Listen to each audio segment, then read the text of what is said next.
Hello, hello. Hello. Good afternoon, good morning. Hey,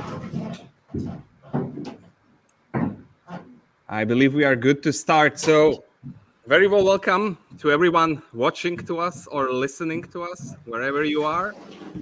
Today, we have some exciting 60 minutes ahead of us where we will talk about IoT and its application in the space of home energy management. But before that, let's set the stage a little. 260 years have passed from the first industrial revolution. Steam engines have completely transformed the productivity of humanity, and they started a continuous technological advancement that hasn't stopped since then. Today, we are in our 13th year of a fourth industrial revolution, or as we know it, Industry 4.0. And some even say that fifth revolution has already started, especially with all the inventions and progress in the areas of advanced IoT at the edge and AI. So are we already in Industry 5.0? There's no consensus in our industry yet. Today, we will talk about devices, IoT, and what sort of benefits can all of this technological advancement bring to people's lives, and especially into their homes where they live with their families. Smart home energy management systems stand out as a pivotal solution for households globally. Residential buildings account for about 30% of total energy use. And by leveraging smart technologies and IoT that power energy monitoring systems, homeowners have a chance to reduce their energy consumption by up to 30%. And today, we will walk you through an exciting story of how together with our dear customer, Green Energy Options, and AWS, we built an IoT platform that helps millions of citizens save on their energy bills. And we will also allow you to get behind the scenes of a large-scale IoT platform architecture and deployment. And I'm glad that today, together with AWS and Geo, we are bringing the benefits of all these technological advancements to people's homes. So tremendous thanks today to our dear guests, Andy Dean, Chief Devices Officer, and Scott Kruger, Chief Analytics Officer from Green Energy Options, who will be our guests today. Thank you for finding time. And this webinar would not be possible without the significant support of our precious partner, Amazon Web Services. I'm happy to welcome Krishna Dodapanani, a worldwide technical lead for partners in the space of IoT.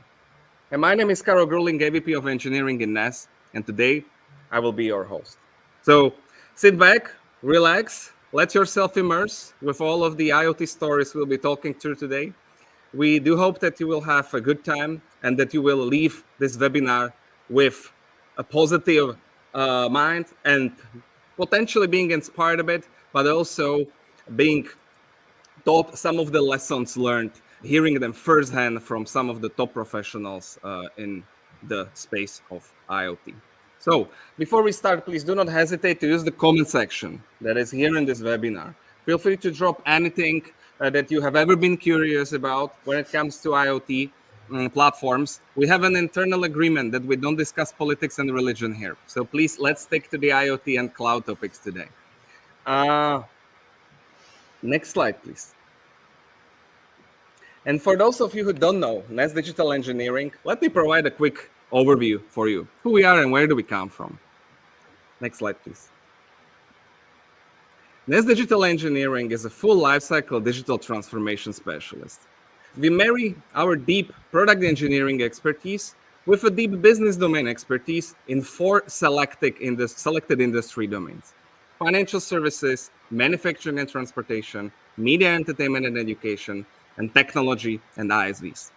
In these industry domains, we deploy our core technology competences, which are cloud engineering, Salesforce, innovation and design, intelligent engineering, and data and analytics. Next slide, please. We are in the business for well over 25 years, and over that course of time, we acquired 100 of customers from all of these four domains. This is just a sample list of who do we work with, and immediately, if you look at it, you can see that we work with some of the largest enterprises in the world, with some of the Fortune 50 companies or market leaders in their respective industry domains. Most of their platforms are built and operated by teams from.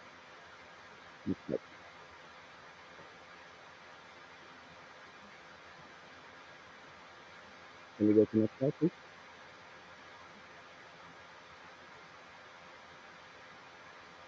In the IoT space, we are focusing on resolving some of the key business challenges of our customers and deploying our core technological competencies to make it all happen. We are building and modernizing their IoT platform.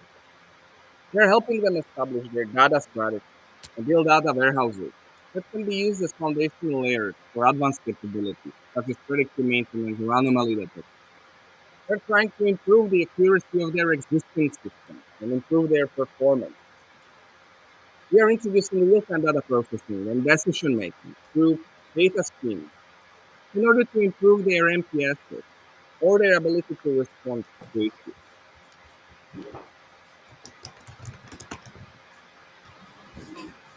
Can you hear me well, please, or not really? Is there any issue with my sound? Sound's going a bit up and down, Carl. Okay, let's try again. Can you hear me now better, please? Yes, much Yeah. better. Okay. All right. Okay. We are deploying our core technology competencies towards achieving business outcomes for our customers. Introducing real-time data processing and decision making through applications of data streaming to improve customers' ability to respond to issues.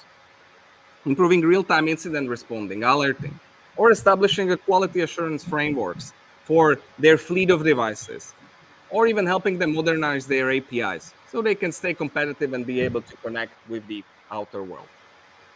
We are helping to build them quality reportings, insights, and power their business intelligence capabilities. Or most recently, generative AI is a huge topic of the day for all of us. We are helping our customers embark on the Gen AI journey and help them identify the use cases that would benefit their businesses, and together build the POCs, build MVPs, and start adapting the Gen AI powered use cases into their respective products. Next slide, please. In the space of IoT platform development, we have a significant footprint across many industries, most notably industrial IoT, home energy management, or public transit. In these three domains, we build a number of IoT platforms that to this date are managing way over 5 million devices globally. Is the sound a bit better right now? Yes. Okay. Thank you. We have our own point of view on how a quality IoT should look like, and we are not hesitant to share this publicly. So please feel free to open up ness.com or our LinkedIn and social media channels to see what do we say about IoT. And we are very happy to be able to produce some of our thought leadership pieces in conjunction with our partners, most notably AWS. But that's enough about ourselves. Today's story is about our customer. So please, next slide. I would love to hand it over. Oh, I missed one. Okay. We are deploying our capabilities across the world. We are offering offshoring and nearshoring capabilities for our customers, regardless of where they are. So in North America, Europe, as well as Asia and Pacific, we have a distributed talent of way over 5,000 employees that is able to hop on a customer's projects and help them resolve their business challenges through deploying the capabilities that have been mentioned in the previous slide. And now let's get to the core of our discussion. Please, next slide.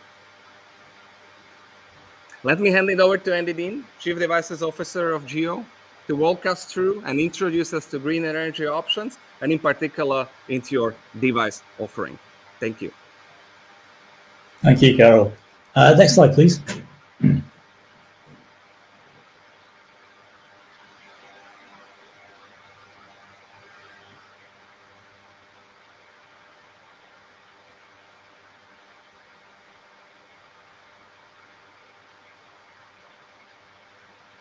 Thank you very much. Okay, so a little bit of context about green energy options and the problem that we're here to solve. So we've been going for about 15 years, and we focus on making energy monitoring solutions, mainly for the UK, but also across several other European countries. So the reason why we do this is because in the UK, the government has mandated for many years that we're trying to roll out smart metering to the UK homes. It's about 30 million UK homes. And in order to incentivize users to take a smart meter and to encourage the use of the smart meter once they have it, the energy provider will also provide a small display which you can locate anywhere in your home, and that gives you a live feedback of what your home's doing at the moment. So you get to see how much power it's currently taking, and you get to see how much you spent today and yesterday, as well as sort of trends and other interesting information related to that. And the intention is that by making this this information visible to the homeowner, that they then take actions to reduce their energy use. So that's what we've been doing for the last 15 years. To date, we have supplied over 10 million displays into the UK and European market, mainly in the UK. And to build on the capabilities of the display, some of the processing happens in the display itself, and some of it we hand off to the cloud. So we have additional services that we can provide, which are fed from data from the display, processed in the cloud, and then fed back to the display, or even to apps and other kind of cloud services. And we've got about 1 million users of our cloud services at the moment. So we're operating at scale at the moment. Next slide, please. So to date, we've been focusing on displays. So we want to get this information in front of the homeowner. We want to show them what's going on, and this will encourage them to make good decisions on their energy use in the home. We have just launched a new product, which we call C0. And the step up in capability for this product now is that this brings control into your home. So in a world where we expect energy prices to continue to rise, where we expect there to be scarcity of supply for the green supplies like wind and solar, the expectation is that people will have to manage their energy a lot more carefully, that there will be times when it will be cheap and there will be times when it will be abundant. And this is beyond most people's ability to do on a day-to-day basis. This is not what we're here to do in our homes. We want something to take that away, that job away, and we want it to be done optimally and automatically. So this is where C0 comes in. And C0 is the first of what we're calling a home energy management system. That's the sort of common terminology for it. So this is a product which will sit there, monitor your home usage, and will make intelligent decisions about the use of that energy in your home. And Scott will pick up a little bit later about the technology we use to make this happen. But this is something which is becoming, which we did at small scale in the past, but is now becoming a common feature, common expectation of home energy devices like that. And to put it bluntly, if you take the UK as an example, which is one of, no different than many other countries, we have an energy grid which is capable of providing the energy that's needed by the country, and will continue to do so, but not in the sort of peaky loads that people currently expect. So at the moment, the expectation is at any time of the day or night, you can flick a switch and you can use energy, and it all costs the same, and magic happens to make that happen. In the future, it will be impossible to do that as the demands will be so high with the electrification of the home around electric vehicles and electric heating, that we will need some way of managing that demand on the home. So C0 becomes a key tool in making that happen automatically. Okay, next slide. If I may jump in, can you hear me well? I mean, my microphone is acting up today. Okay, thank you. I'm curious, okay, so if I may ask, data privacy, data security is a big topic these days, right? And putting a piece of hardware from a business like yours at home and having it in there 24/7, one could be questioning. So how safe it is? How safe is the whole connectivity with cloud? And how can I actually, or can I trust this device? And I know that you guys live in UK, I live in EU. This is a pretty regulated environment. And I know that you can't actually produce a device and just put it at on the market, right? I guess there is a lot of regulatory scrutiny and number of certifications and all the rest of it. So you need to prove that your device is secure, and that's what it should, right? Could you maybe, talk us through a little bit about how all of that works and what it actually takes to manufacture a device so that you can even sell it in our market here? Yeah, so excellent question. So there's definitely a change coming around that. So in the past, when we made just the displays, when our previous products were just showing energy consumption, the important aspects of those devices were that they told the truth. So that as a homeowner, if it said that you had spent, say in the UK, £2.50 on your energy today, that was what your bill was going to show as well. So there were a number of certification programs that all smart meter or smart meter display devices have to go through. And then the bar was raised when it became possible to pay for bills through the devices. So some of our devices will also allow users to enter tokens and credits effectively to top up their balance. And of course, then you're dealing with real money. So you need to make sure that that transfer is done reliably, it's secure, and that privacy is protected. So again, that's another level of certification. What's coming down the line now is by providing control in the home, we are potentially allowing megawatts of power to be controlled at the aggregated level. So we're not looking at if we switch 1 kilowatt in a home today, then that's not a great deal of an influence on the grid. But by doing that at large scale, we now need to be able to make sure that we don't do anything which could potentially damage the grid.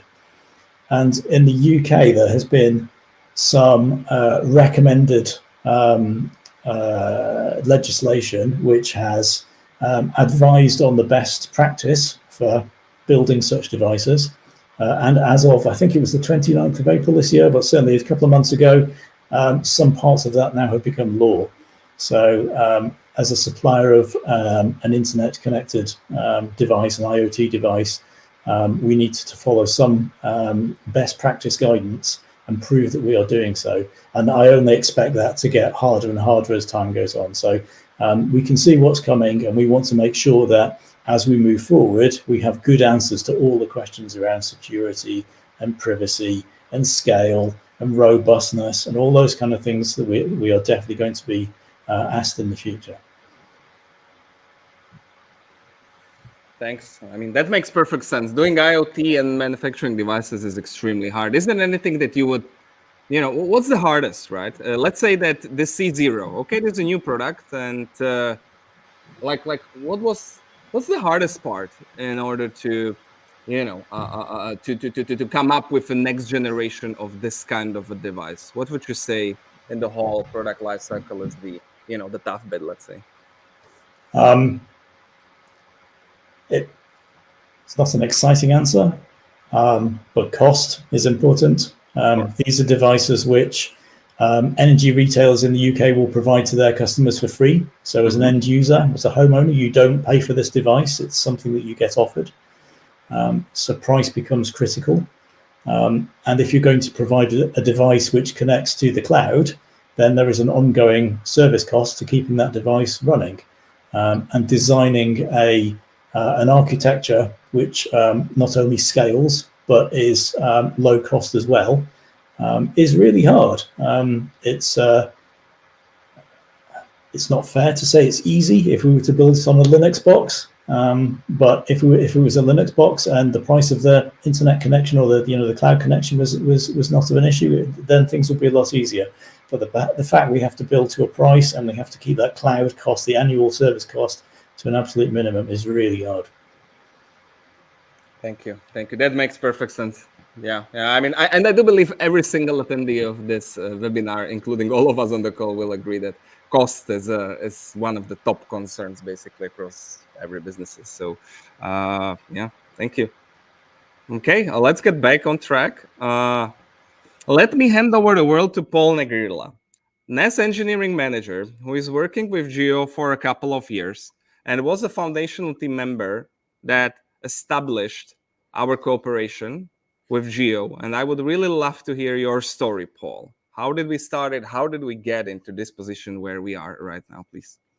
Thank you, Carl. So this is going to be easy. Just have one slide describing the history of how we got here. So we can move to this one. Okay, thank you. So it was 2016, and we began assembling a team at Ness to help Geo expand their business by introducing a new line of smart home and smart heating system. And now this picture on the left holds a special place in my heart because it shows the very first heating system we successfully ran end to end on my desk. It was right before Christmas in 2016. It has this almost religious vibe in it. But this system was crucial back then for validating all the technical solutions we developed in those early days. Initially, our team consisted of only 4 members.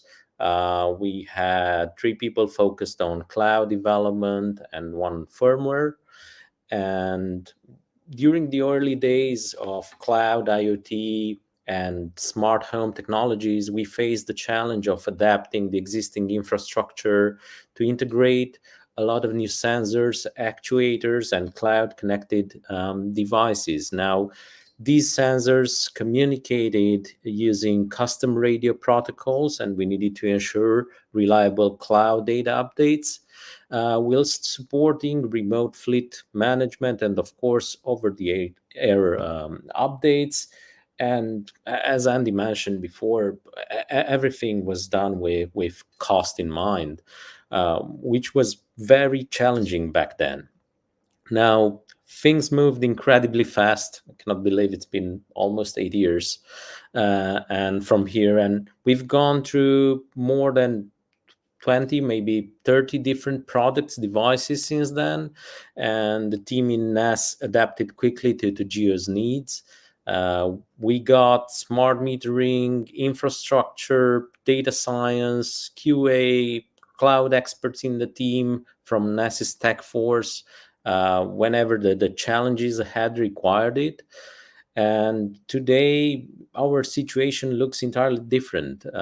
We've successfully integrated a comprehensive smart home system and a complete smart energy suite, along with additional features into this new product, C0, that we mentioned earlier. And we are very proud to be part of it.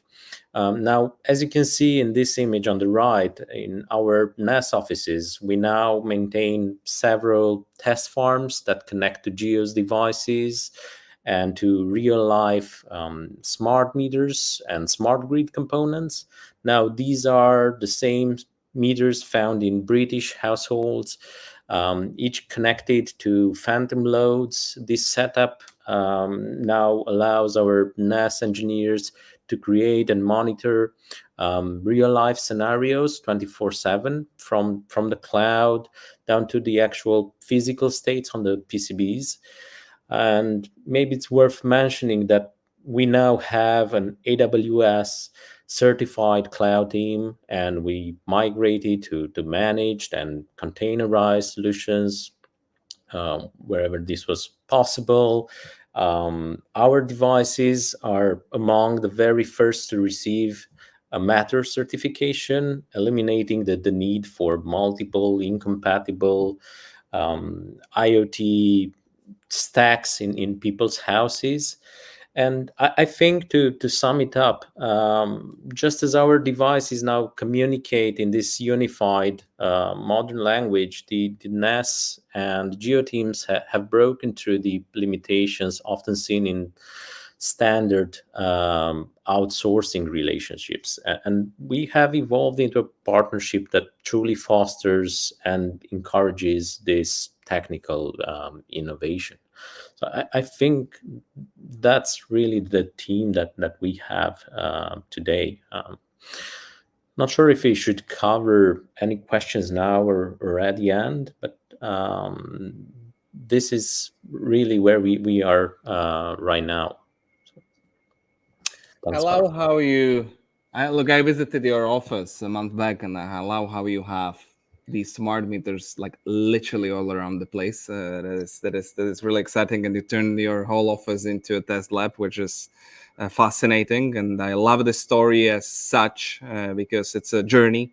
8 years is quite a ride. Okay, Paul, what would you say were the key success factors? I mean, how come that we are still here after 8 years, right? What played the key role, right? Because let's be honest, right? I mean, you really need to love a brand to purchase a product or service from it for 8 straight years. Let me be frank. I only have a couple of those, right? So why, what have you done that Geo is still with us after all that many years, right? What are the key success factors from your point of view? Well, I think it was a learning curve for all of us in the beginning. And it took us a while to understand that challenging the status quo is a marvelous thing that we needed. We as Geo and as Ness. So we have to agree that in Ness we are providing engineering solutions, and by coming up with alternative ideas and brainstorming, you can enhance the value you provide your clients, and this leads to building those strong partnerships. And I think in the end, this really differentiated our organization in this very competitive market. So, yeah. And if you had a chance to start everything all over again, if Scott and Andy knocked on your door today in an imagined alternative reality, would you do something differently after all these lessons that you have acquired over the course of time? Well, I think we've learned a lot about the technologies and all of that. But again, I think as an engineering manager and as a representative of Ness, I think that challenging the current status quo is critical, and I would have done that earlier on. So, Understood. Thank you. This is a great story. Yeah, that was it for now. I'll leave it to Scott to talk about our great devices. Yes, and I will just remind the audience, in case there are any unanswered questions that have not been answered by a respective individual here throughout the webinar, please use the comment section for that, right? We are happy to answer. We have reserved time at the end of the webinar for Q&A, so please drop anything you're curious about. And now, Scott, please walk us through the technicalities of Geo's software and its architecture. Thank you. Yeah, thanks very much, Carol. So if you're a techie, then this is probably the bit for you. I do promise we won't go into too much detail. We'll keep things sort of to the high level, but it's a good story and one I think that reflects what an established business it has to do and is doing through the IoT landscape over the last 10 years. Next slide, please. So here's the very extremely simplified view of really what's going on in this ecosystem. So we've heard a lot about our new market device, which you see on your left, and for the purpose of this diagram, we'll just call that the data producer. The thing that produces the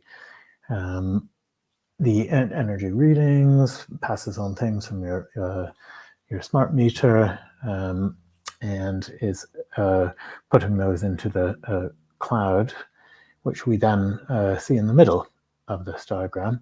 All of that traffic, so the millions of devices that are out there, can go through a central gateway and then distribute and filter accordingly into the appropriate service and stream. Sometimes that will just be very simplified rule processing, and in other examples it could be machine learning models that are processing data and learning interesting things about energy usage, either for individuals or on the aggregate. And then finally, over on the right-hand side here, we have our data consumers. The majority of this is HTTPS or API based, so multi-functional devices, including the data consuming device on the left. So it is also a consumer, of course, of its own services, and so it should be, because that is what is required in order to make home energy management automation and information accessible to everybody. So that's a lot to pick off. Obviously, the middle box there is our AWS footprint and infrastructure. And on the next slide, we'll just drop down one more level, and I promise that's the only level, at where we get into a few more details around that. So on the device side, so in the devices themselves, we've already talked about Matter, which is that little logo on the right. This is the chosen industry forward-looking IoT protocol for in-home devices. And that has been a lot of fun, actually, working with. Of course, a few challenges when we're working on the forefront of a new in-home protocol like that, but the benefits are really clear, and most importantly, if not already, will be seen that way by consumers of the IoT devices. Everything between the device and the smart metering hubs, if you have one of those, that's the thing that is probably under your stairs or in a little cupboard somewhere, and that's all Zigbee secure connection. That is a very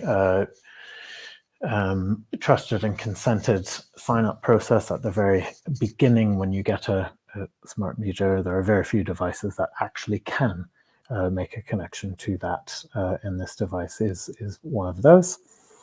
And then we hand off to the cloud.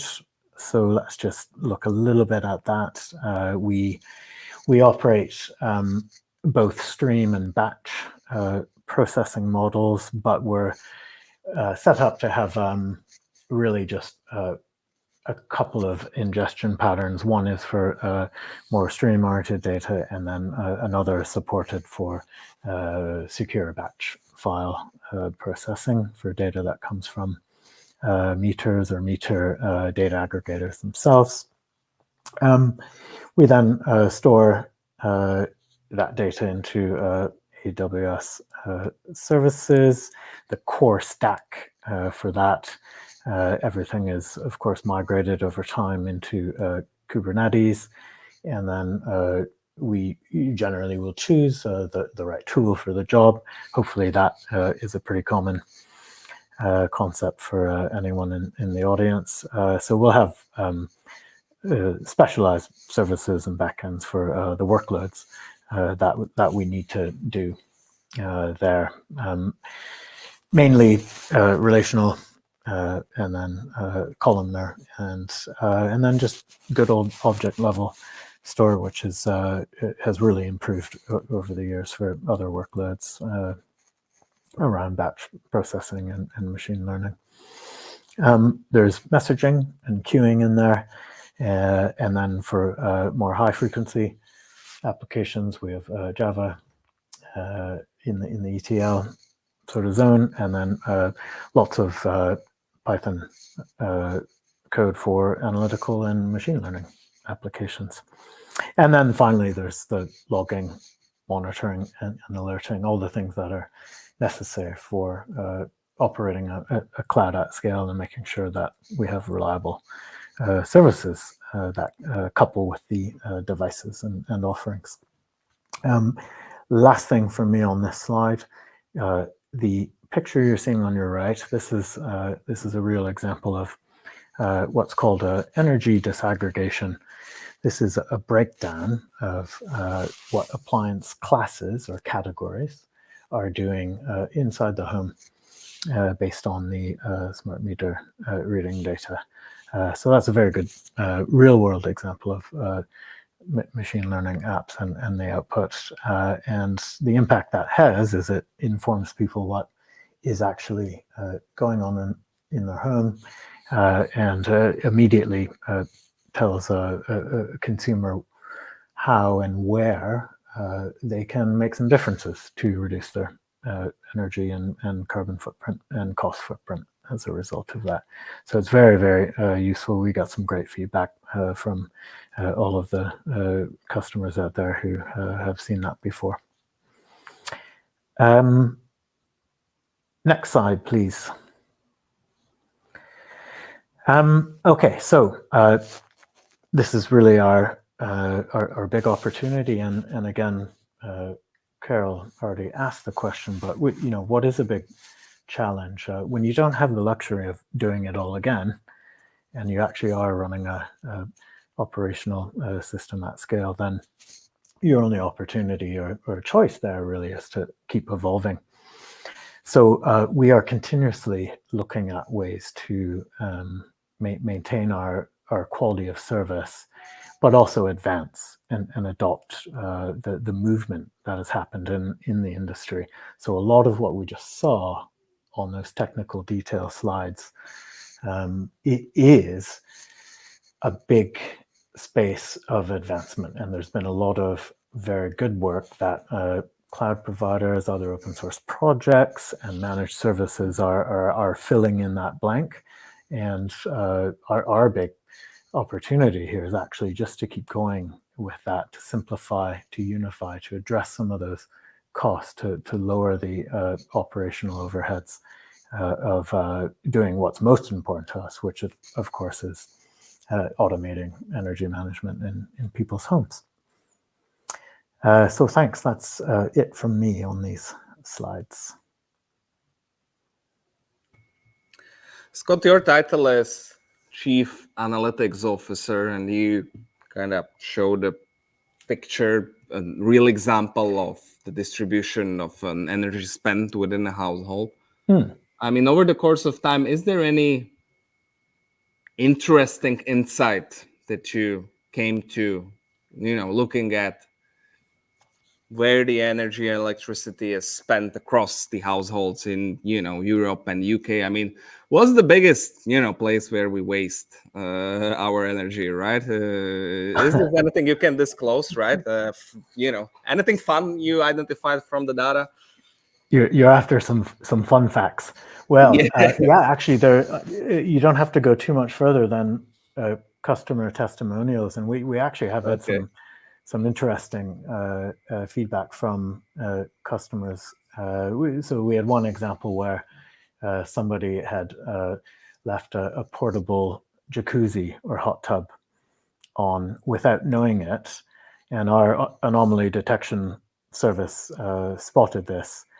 And that user was alerted within 24 hours of it happening, and then actually wrote back and said, "Oh, thanks very much. We went away and forgot to turn this thing off." And of course, that sucked up quite a bit of cost. So, I mean, that's one good example.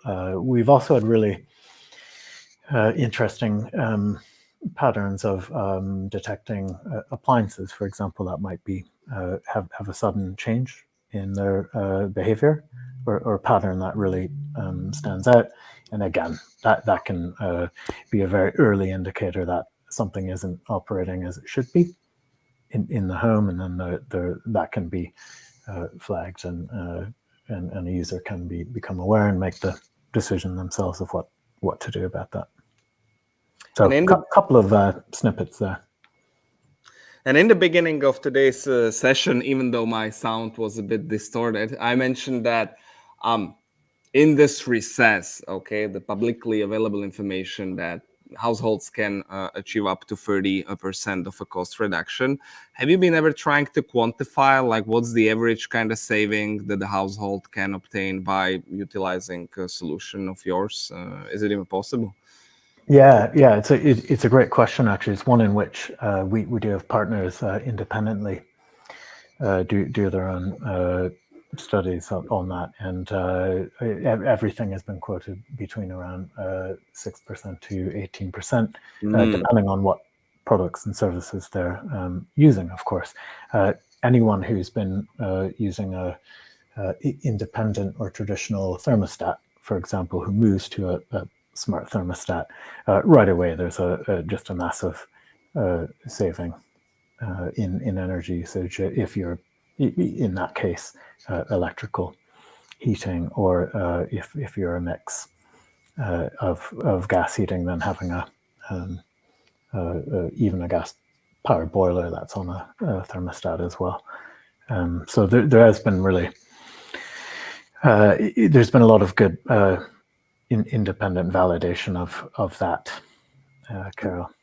And that's a tremendous saving, right? I mean, in today's world where the energy kind of spending goes up and up, and, you know, with cars getting electric, we work with many players in the automotive space, and the electrification is a big topic. So if you can save, you know, up to 18-20% on that spend, that's, you know, money in your pocket, right? So yeah, absolutely. I mean, even just with creative tariff, energy tariff management, of course, that not only helps spread the load out, but also consumers are incentivized to do that, so they end up saving as a very pleasant side effect.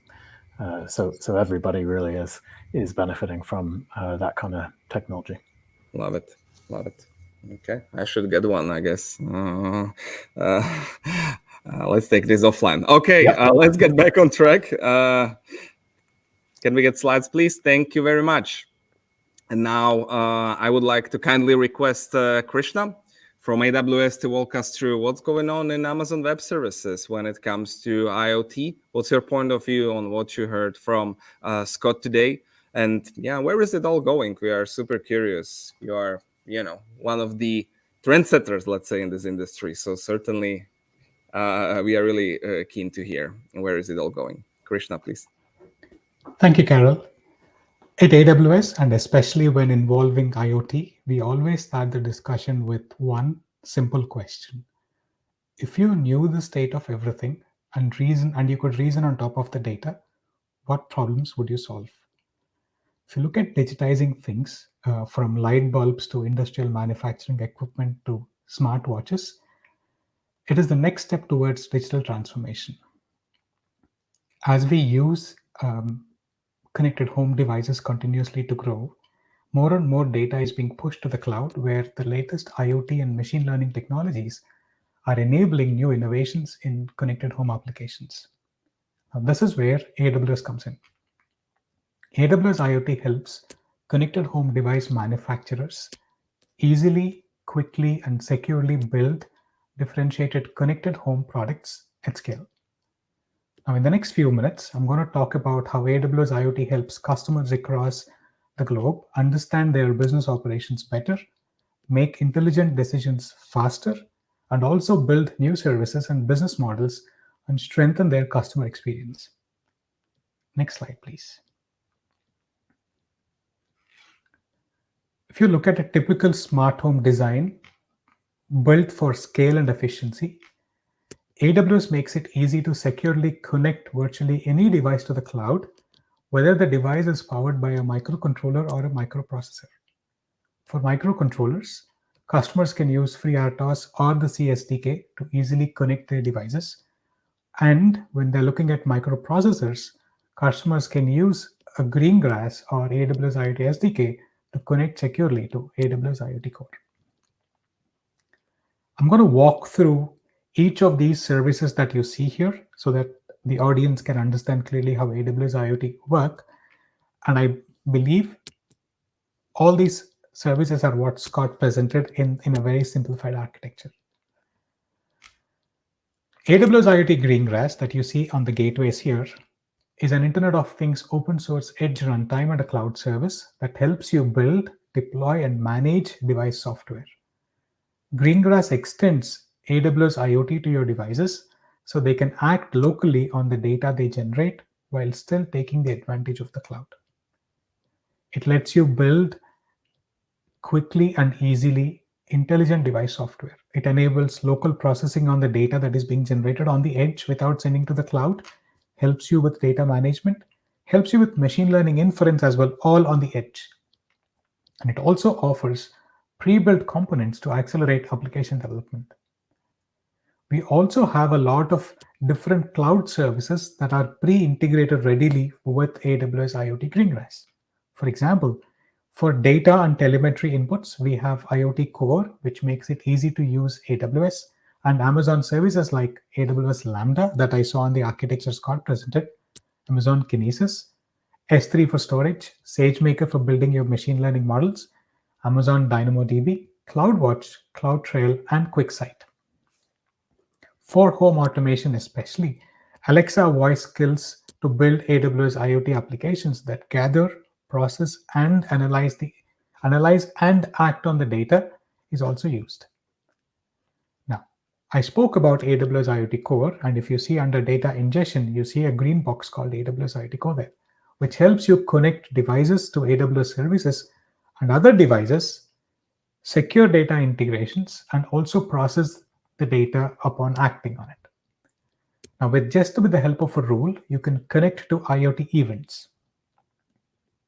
IoT events basically enable you to monitor your equipment or device fleets for failures or changes in operation and to trigger actions when such events occur.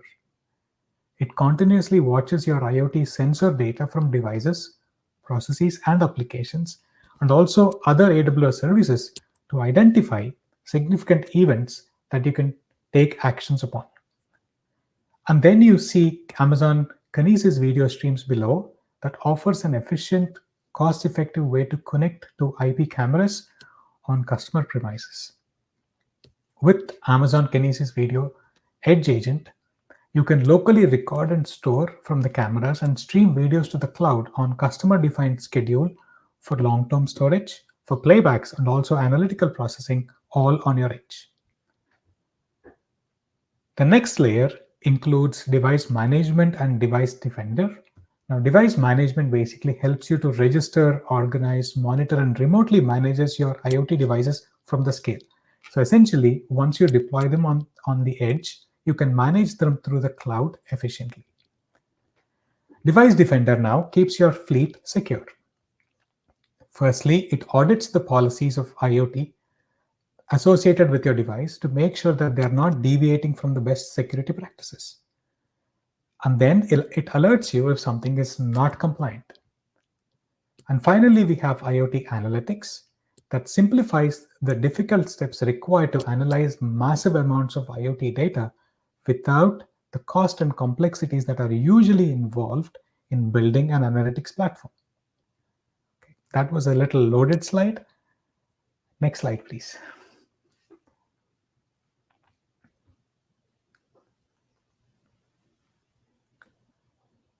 Now, delivering an end-to-end solution in partnership with AWS.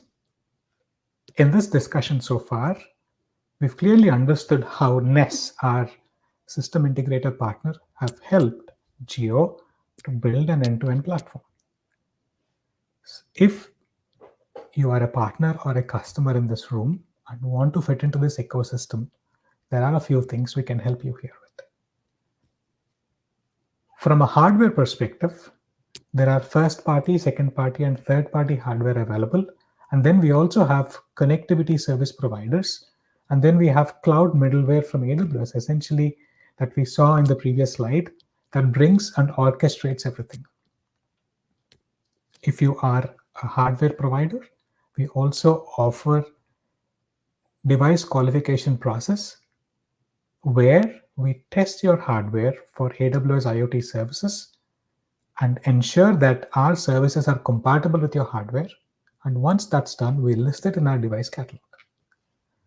The smart home middleware then takes care of zero-touch onboarding, and then we have device lobby. The device lobby architecture establishes an entry point in AWS cloud infrastructure to route or bootstrap devices to end cloud services, essentially. It provides a serverless infrastructure to associate a device identity by using X509 fingerprint to a target AWS account or a region, regardless of whether a device is turned on or not. And finally, we have implementation partners like Ness here who could deliver it for our customers. Next slide, please.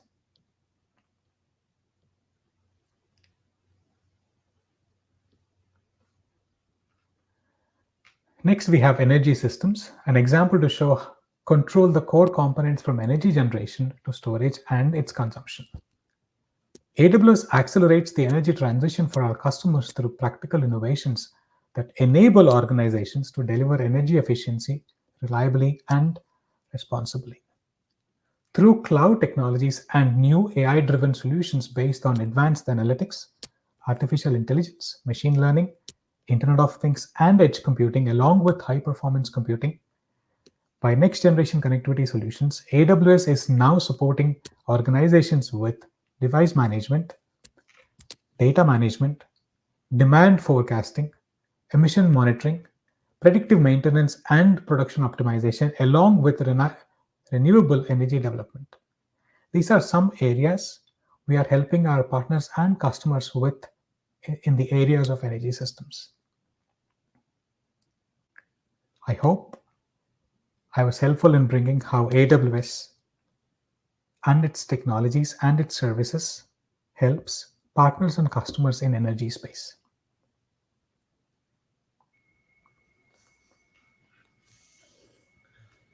This is excellent, Krishna. Thank you. We are a proud partner of Amazon Web Services. We are a premium partner, and the amount of support we get from your organization is tremendous. We value it very highly. I'm personally an AWS certified manager, and I really love especially the managed service offering that you have. And I started my AWS journey way back when, EC2 was the most managed service that was on the market. And we know that, you came a long way from since then. Can I ask you, cybersecurity is a big topic these days. And of course, one is data privacy, data security. But the more we go into managed services, the more we more or less defer the security and management of the whole thing to AWS. So what would you say to ensure us and give us a good sleep that, yes, we at AWS, we will deliver the best of the great security for all of your services that you are buying from us? And what is the general kind of offering when it comes to IoT security from AWS? I saw some Defender on your slides. I get that, but I bet there is a bit more. Could you expand on this a little? I'm very glad you asked this question because at AWS, security is our highest priority. It's job zero. And this mandate includes supporting AWS IoT services for its partners and customers. AWS invests significant resources into ensuring that security is incorporated into every layer of its services, extending that security out for devices with IoT. Now, helping to protect confidentiality, integrity, and availability of customer systems and data while providing a safe, scalable, and secure platform for IoT and IoT solutions is a priority for AWS. Now, that said, if you look at the security pillar on AWS IoT Lens, if you just Google the word AWS IoT Lens for well-architected framework, it includes design principles that AWS, its partners, and working with its customers have learned what are these security framework principles. Now, that includes managing device security lifecycle holistically. It includes ensuring least privilege permissions given to your device while talking to the cloud. It includes secure device credentials at rest. It also includes implementing device identity lifecycle management. And finally, taking a holistic view of data security. It's not at one level, it's from end to end that we are looking at a holistic view regarding data security for all of our IoT deployments. Following these, should I say, multi-layered security holistic view, we ensure our partners and customers are secure with AWS. That's a hell of a lot, right? I mean, just imagine implementing all of that on your own, right? So much effort, so much time and energy, and so much money at the end of the day. So yeah, very powerful offering, Krishna. Very powerful offering. I'm looking at the clock, and we are slowly running out of time. But I believe there are some questions that have been sent by the audience. So if I look at the comment section, so there is one asking how to extend this home energy management to a factory setting. So is this something you can answer, Krishna? What would be the key difference? Yeah. I can take that. So if you look at the services that I presented in the architecture before, every service there is built with a specific purpose in mind. Now, IoT Core, Greengrass, etc. are built to bring the data from these devices into the cloud. But when you look at a factory environment where you have PLCs and control systems, etc., they speak a different language. They speak OPC UA, for example. Not everything speaks MQTT, like our simple smart sensors these days. So when they are speaking OPC UA, we need a mechanism to first bring that data to the cloud. For a smart sensor, we used Greengrass and IoT Core as our landing platform into AWS. Whereas when you look at OPC UA data, for example, we have an industrial IoT service called Sitewise that lets you bring data into the cloud from PLCs, from different protocols. It also brings metadata. It also lets you bring metadata along with just the telemetry that is flowing in through these machines. So once you have Sitewise, it lets you analyze the data in the cloud again. Now, instead of IoT Core in the previous architecture, if you replace IoT Core with Sitewise, the rest of the architecture looks the same, and you're now able to extend the, should I say, factory energy management into factory settings, essentially. So it's just swapping the service. Yeah. Okay, I hope that answers the question of the person who asked. I have another one again on AWS. Krishna, this could have been your webinar, right? Everyone is asking you a question. Anyway, are there any energy management solutions from AWS that you could share? Do you have anything, out of the box that you offer, or how does it work, Krishna? Right. AWS, along with its partners, we build energy management solutions that help our customers. When we build something along with our partners, we list them in our marketplace along with our solutions catalog. A link, could I ask my colleague to paste it in the chat here, that will let you access AWS energy management solutions from our partner systems, from our partners. The idea here is we want our partners, for example, here at Ness, you have your own set of expertise that we want to tap in and help our customers with. So once you build a solution that you're comfortable bringing into the market, you can use our platform to host it so that we let you define what your solution is. And if it's good enough, we will list it in our marketplace, etc., and then our customers can have it. I'm sure Ness has their own catalog of solutions on AWS. We do. Yeah. Okay, thank you. There's few more. This one will be, I assume, on the Geo team, perhaps for Scott. Why not monitor consumption and predict electricity prices to buy when it's cheap?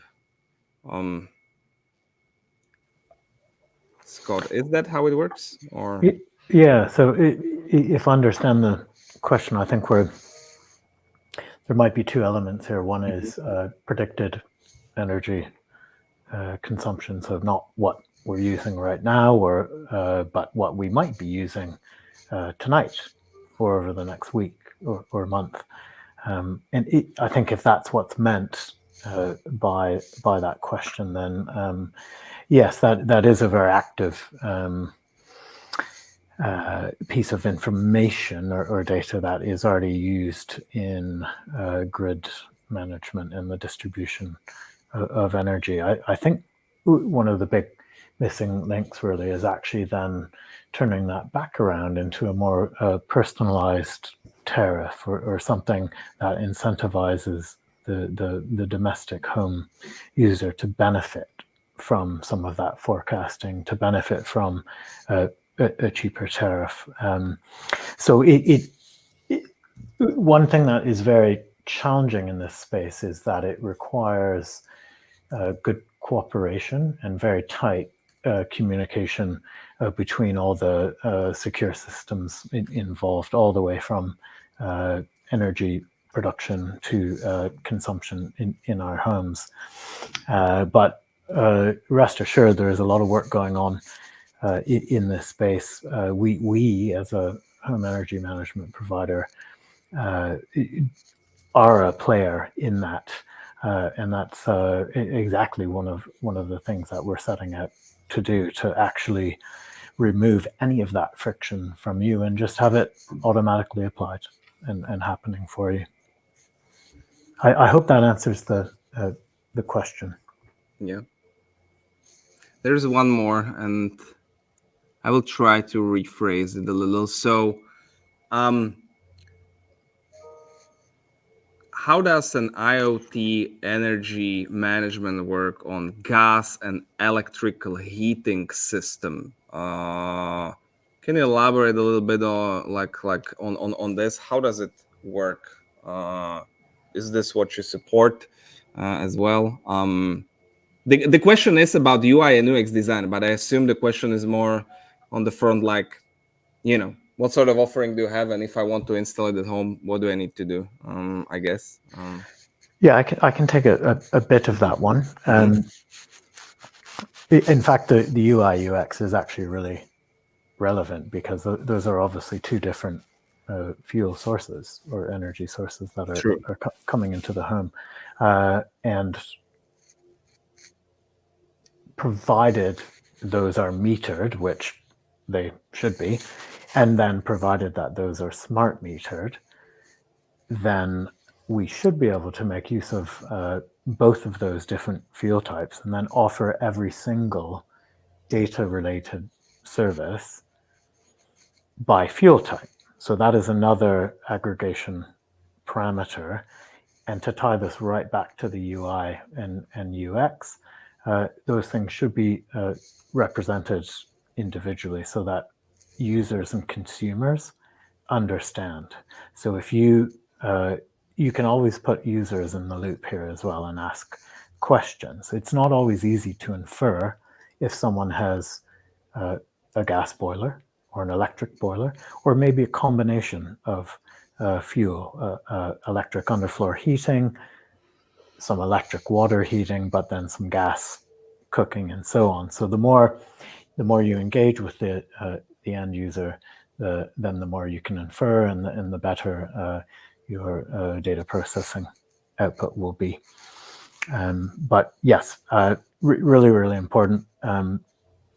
I think from the device aspect, there's also that real-time aspect as well. And then there will also be the ability to really control those appliances. And that's really where we go back to Matter, the in-home protocol, the ability, just like a smart thermostat does, to turn on and off those appliances, to optimize them, and make it really, really comfortable for you at the same time as saving energy and consumption. Understood. That's quite complex. Makes sense. I have a last question that I can see in the list of comments right now. So this one is asking about how does an end user access AWS database? Do you need login account? But I assume the question is more about how do I access my data that are at the end of the day in AWS? Do you offer some client-facing, self-servicing, a mobile app or web app, or an experience through which an end user can get into all of these insights? How does that work? I can take that one as well, at least from a, it's actually, this is a very relevant question. You see energy retailers, some of them doing this, who will very openly give API access to their data. We have considered that it would be very feasible to do, and if there were interest in doing that, we definitely consider and support that. It is your data after all. Understood. Thank you. Okay. I think these are all the questions that have been submitted. So yes, that's it. We are on the top of the hour. Let me kindly thank all of the attendees and all the whole of audience that spent previous 69 minutes and 20 seconds with us. Big thanks goes to Scott, Andy, Krishna, and Paul. Thank you very much for your time. And for those of you who would like to find out more about the Geo, Ness, or AWS, please visit geotogether.com, ness.com, and indeed aws.amazon.com. And yeah, looking forward to meeting all of you at the next sessions of our manufacturing and transportation webinars. Stay tuned, watch our social media channels, and let me finish this with a wish of a beautiful day and the rest of your week. Thank you very much. Goodbye.